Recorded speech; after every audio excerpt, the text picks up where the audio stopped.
C'est évidemment, c'est évidemment important de se poser cette question-là, mais la réponse peut aussi être simple. Euh, la culture hip-hop est un peu tentaculaire.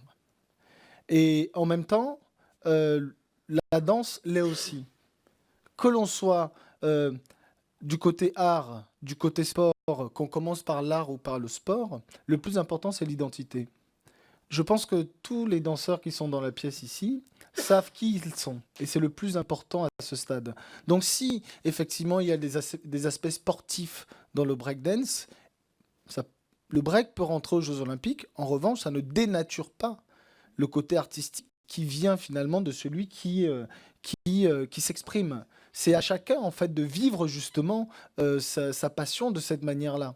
Donc en tout cas, en ce qui me concerne, et je pense que c'est l'avis de tout le monde ici, c'est cette relation personnelle à l'art qui est importante. Et pour revenir à la deuxième question, Madame la députée, ce sont évidemment des questions qui méritent débat, mais nous avons fait le choix d'aller étape par étape. Pourquoi? Parce que nos priorités aujourd'hui ne concernent pas les questions de gouvernance. Parce qu'on a des problématiques qui viennent de beaucoup plus loin.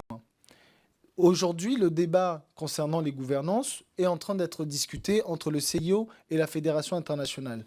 Une fois que ces débats seront terminés, peut-être qu'on rentrera dans ces questions de gouvernance. Mais pour l'instant, ce qui nous intéresse, c'est comment utiliser le breakdance, son entrée aux Jeux Olympiques, pour pouvoir changer des millions de vies, pour pouvoir reconnaître des acteurs qui, depuis des décennies, demandent cette reconnaissance. C'est d'abord la priorité. Pour nous, c'est le premier acte par lequel on doit passer. Ensuite, le deuxième acte, c'est de voir comment on va faire rayonner justement la culture hip-hop dans les territoires et tout entière pour justement affirmer que le breakdance n'est pas né sur une île déserte, mais le breakdance appartient justement à un ensemble.